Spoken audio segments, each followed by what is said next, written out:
Ramadan is a month of fasting and prayer. It brings us closer to Allah and each other. It brings us closer to Allah and each other.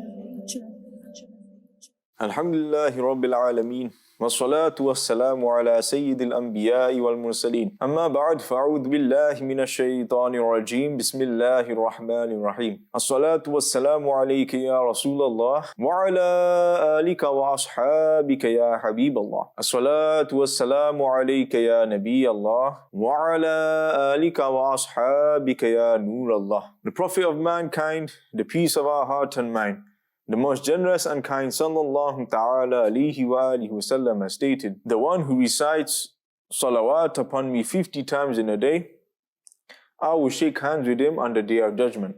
Sallu ala al-habib sallallahu ta'ala ala Muhammad sallallahu ta'ala alayhi wa alihi wasallam. Alhamdulillah azza wa jal, my dear viewers, in last episode of Blessings of Ramadan Silsila, we discussed about the excellences of Ramadan. In this episode, I will discuss about why sins are still committed even during the blessed month of Ramadan. A renowned exegesis of the Holy Quran, Shaykh Mufti Ahmad Ya Khan alayhi rahmatul mannan, has stated, in Ramadan, the gates of the skies are opened, through which special bounties of Allah Azza wa Jal descend upon the earth. The gates of the heaven are also opened, by which the maidens of heaven become aware that Ramadan has arrived in the world. And so they pray for the people of the world. Further, it is also said that no one is punished in his grave in Ramadan. It implies that the gates of hell are closed in Ramadan, due to which the heat of hell does not reach the graves of sinners and even unbelievers. Satan, along with his offspring, is chained. If anyone commits sins in this month, he does so due to the evil of his nafs, not because of Satan. My dear viewers, it is generally observed that the Muslims get more interested in worship in Ramadan compared to the other months. It becomes easier to perform righteous deeds and a reduction in sins take place, though to some extent. As soon as Ramadan ends and Satan is released, it seems as if a storm of sin has occurred. Too many sins are committed on Eid day that even the cinemas that are not filled the whole year round become full on Eid day. Fairs that are not seen all year around are held on Eid. It seems Satan is extremely annoyed as a result of being held in captivity a whole month, and he also wants to take revenge within the day of Eid. All the amusement parks are filled. Theatres are always packed out on Eid. New films and dramas are released just for Eid, and hence countless Muslims become toys in the hands of Satan. However, there are some fortunate Muslims who are not heedless of Allah Azza wa Jal and turn down the misleading invitation of Satan. There was a fire worshipper who lived in Bukhara. One day he was walking through a Muslim marketplace along with his son. His son began to eat something publicly. Seeing his son eating, he slapped him and scolded him, saying, "Aren't you ashamed of eating in the Muslims' market in Ramadan?" His son replied, "But father, you also eat in Ramadan, don't you?" The father replied, "I don't eat in front of the Muslims. I eat at home where they can't see me. I don't desecrate this holy month." After some time, the fire worshipper died. Someone had a dream in which he saw the deceased stroll in heaven. Amazed, the dreaming person asked, "You are a fire worshipper. How did you get into heaven?" He replied, "You are right. I was a fire worshipper, but at the time of death, Allah Azza wa Jal blessed me with faith for honoring Ramadan and granted me heaven after death." My dear viewers, did you see that Allah Azza wa Jal not only blessed the fire worshipper with faith for honoring Ramadan, but also granted him the eternal blessings of heaven? All those heedless brothers who don't honor Ramadan at all despite being Muslims should learn some lesson from this story. They do not fast, dare to smoke cigarettes and chew spun in front of fasting Muslims, and some are so shameless that they even eat and drink publicly. You have to remember that the honorable scholars of Islam, rahimahumullah ta'ala, have stated, if anyone eats or drinks deliberately in public during the day in Ramadan without a Shari exemption, his punishment is that he will be killed by the Islamic ruler. My dear viewers, we have to ponder now. This is the punishment in the world for those who do not fast. This punishment can only be imposed by the Islamic ruler. Then how horrific and severe the punishment of the hereafter will be. O Muslims, wake up from the sleep of heedlessness. How long will we make merry in this world? When will we realize the great loss of wasting the previous moments of the life in heedlessness? Are we not going to die? Remember, a day will certainly come when you'll be leaving the world. Death will put an end to all of your luxuries and pleasures. It will make you rest on soil in lieu of your comfortable and cozy mattresses. It will take you out of your beautifully decorated rooms full of entertainment devices and lead you to your dark grave. And then it will be futile to regret. You have a chance now. We must repent sincerely of the sins that we have committed and become punctual in the salah and fasts. My dear viewers, in order to get rid of sinful life, join the Madani environment of Da'at Islami, a global and non-political movement for the propagation of Quran and Sunnah. And inshallah Azza wa Jal, you will succeed in the worldly life as well as in the afterlife. Sayyidina Abdullah ibn Abbas radiallahu ta'ala anhuma has narrated that the Prophet of mankind, the peace of our heart and mind, the most generous and kind, sallallahu ta'ala alayhi wa alihi wa sallam, has stated, verily heaven is adorned for the month of Ramadan from one year to the next. When Ramadan comes, heaven says, Ya Allah Azza wa Jal, in this month, give me the people from amongst your servants who will live in me. The heavenly maidens say, Ya Allah Azza wa Jal, in this month, give us our husbands from amongst your servants. Then the Holy Prophet sallallahu ta'ala alayhi wa sallam said, in this month, if anyone protects his nafs, avoiding intoxicant, refraining from laying a false blame on a Muslim and all types of sins, Allah Azza wa Jal will marry him to 100 heavenly maidens every night. And He Azza wa Jal will make for him a palace of gold, silver, rubies and emeralds in heaven. This palace will be so enormous that even if the whole world is placed into it, the world would take up only as much amount of space as a herd of sheep takes up in the world. If anyone drinks an intoxicant or falsely accuses a Muslim or commits a sin, Allah Azza wa Jal will ruin his 1 year's good deeds. Therefore, we must refrain from heedlessness in Ramadan because it is the month of Allah Azza wa Jal. Allah Azza wa Jal has given you 11 months to take advantage of His bounties and enjoy them. And He Azza wa Jal has specified 1 month for Himself. So fear Allah Azza wa Jal concerning Ramadan. My dear viewers, we have just learned that there are glad tidings of reward and mercy for those who honor Ramadan. There are warnings as well for those who disrespect it by indulging in sins and heedlessness. Now, foregoing hadith specifically mentions drinking intoxicant and laying a false blame on a Muslim. Remember, alcohol is the mother of all evils. Drinking it is haram and will lead to hell. Sayyidina Jabir radiallahu ta'ala an has narrated that the Holy Prophet sallallahu ta'ala alayhi wa alihi wasallam has stated, it is haram to consume even a small amount of the thing that intoxicates in large amount. Laying a false blame on a Muslim is also haram and leads to hell. A hadith states, if anyone lays a false blame on a Muslim, Allah Azza wa Jal will keep him in radghatul khabal until he is relieved of the harm of what he said. Radghatul khabal is the part of hell where the blood and pus of hell dwellers accumulate.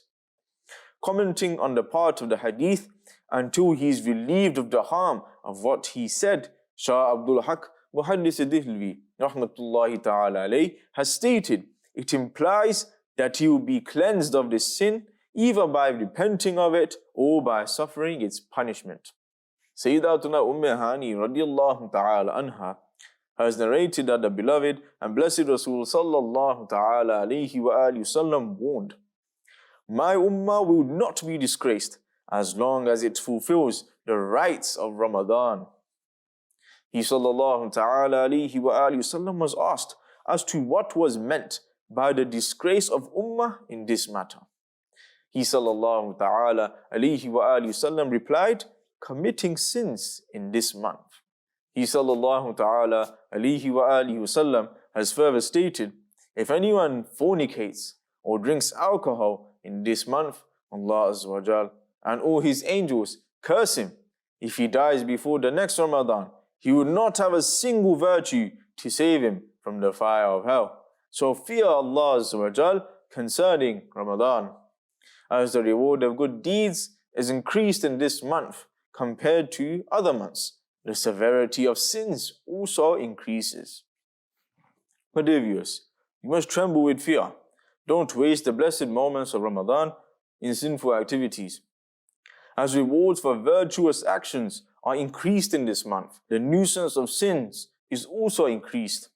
One who fornicates or drinks alcohol in Ramadan is so unfortunate that if he dies before the next Ramadan, he will not have a single virtue to save him from the fire of hell. Alas, sometimes even the Muslims who offer salah and fast face the wrath of Allah Azza wa Jal and the punishment of fire as a result of desecrating Ramadan. A hadith states, when a person commits a sin, a black spot is marked in his heart. If he commits another sin, another black spot is marked on his heart. And this carries on until his whole heart becomes black. Then advice has no effect on his heart. It's obvious that if someone's heart is rusty and black, then how can words of piety and advice affect him? It becomes extremely difficult for such a person to avoid sins in Ramadan as well as in other months.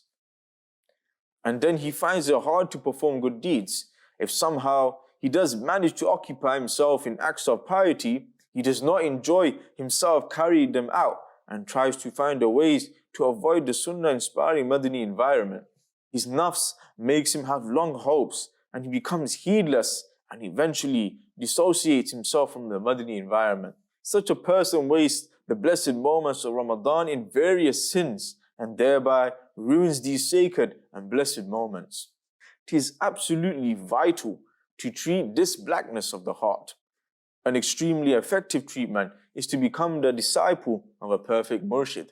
In other words, one should become the disciple of a pious and righteous man who abides by the Sunnah, whose vision makes his disciples remember Allah Azza wa Jal and His beloved Rasul sallallahu ta'ala alayhi wa alihi wasallam, whose speech motivates his followers to offer salah and act upon the blessed Sunnah, and whose company inspires others to prepare for death and the afterlife.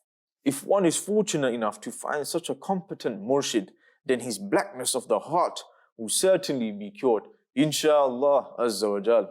Remember, we are not allowed to pass such comments about any particular Muslim sinner as his heart is black or yet has been sealed, due to which he does not accept my call to righteousness. Allah Azza wa Jal has the power to make him repent and come onto the straight path. May Allah Azza wa Jal remove the blackness of our hearts. Ameen. Now let's listen to our parable.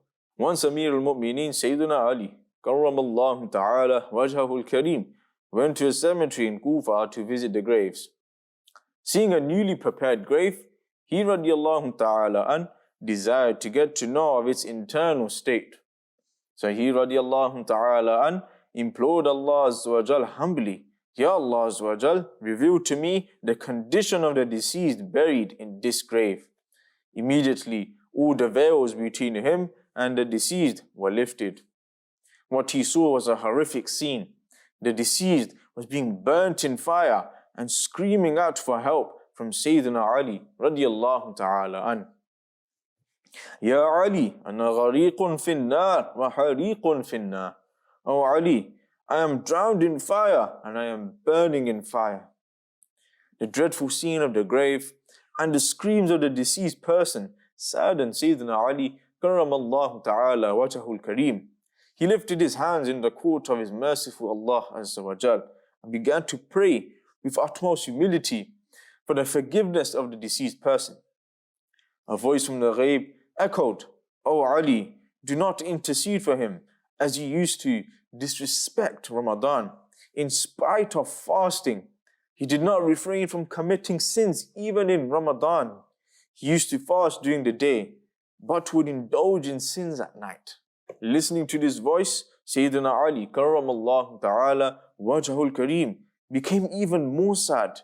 He radiallahu ta'ala an prostrated and began to cry. With tears in his eyes, he said, "Ya Allah Azza wa Jal, please accept my supplication. This man has called out to me for the help with high hopes. O Creator Azza wa Jal, do not disappoint me in front of him. You have mercy on him and forgive this helpless man." Sayyidina Ali Karramallahu ta'ala wajhahul kareem continued to pray in the court of Allah Azza wa Jal. He then heard a voice say, "O Ali, we have forgiven him for the sake of your grieved heart." The man was then relieved of the punishment. My dear viewers, Amir al-Mu'mineen Sayyidina Ali radiallahu ta'ala was blessed with a high spiritual status. By the grace of Allah Azza wa Jal, he radiallahu ta'ala an was able to talk with the dead. Here's another parable. Allama Jalaluddin Suyuti Shafi'i rahmatullahi ta'ala alayh has narrated that Sayyidina Sa'id bin Musayyab radiallahu ta'ala an has said, "We passed by a cemetery in the company of Amir al-Mu'mineen Sayyidina Ali Karramallahu ta'ala wajhahul kareem. He radiallahu ta'ala an said, Assalamu alaikum ya ahl al-qubur wa rahmatullahi wa barakatuh. Will you tell us about your state, or shall we tell you about ours?" The narrator said, "We heard a voice from inside one of the graves. Wa alaikum assalam wa rahmatullahi wa barakatuh. O Amir al-Mu'mineen radiallahu ta'ala an, please tell us what happened in the world after we left." He radiallahu ta'ala an replied, "Your wives have remarried. Your wealth has been distributed. Your children have become orphans, and your enemies are now living in the strong houses you built. Now tell us about your state." A voice from within one of the graves said, "Our shrouds are torn. Our hair is messy. Our flesh has torn to pieces. Our eyes have fallen out onto our cheeks. Our nostrils are full of pus. We've reaped what we sowed. We suffered loss in what we left behind, and now we are with our deeds." In other words, the one with righteous deeds will find peace in heaven, and the evildoer will suffer the consequences of his deeds. My dear viewers, you must be careful to avoid sins at all costs in the blessed month of Ramadan and during the whole year. I pray to Allah subhanahu wa ta'ala that He gives us all the istiqamah to do good deeds as much as possible in the beautiful month of Ramadan. And I pray to Allah subhanahu wa ta'ala that He gives us the ability to avoid all of the sins as much as possible. Ameen. Bijahin Nabil Ameen sallallahu ta'ala alayhi wa alihi wa sallam. Sallu ala al-Habib sallallahu ta'ala ala Muhammad sallallahu ta'ala alayhi wa alihi wa sallam. Ramadan is a month of fasting and prayer. It brings us closer to Allah and each other. It brings us closer to Allah and each other.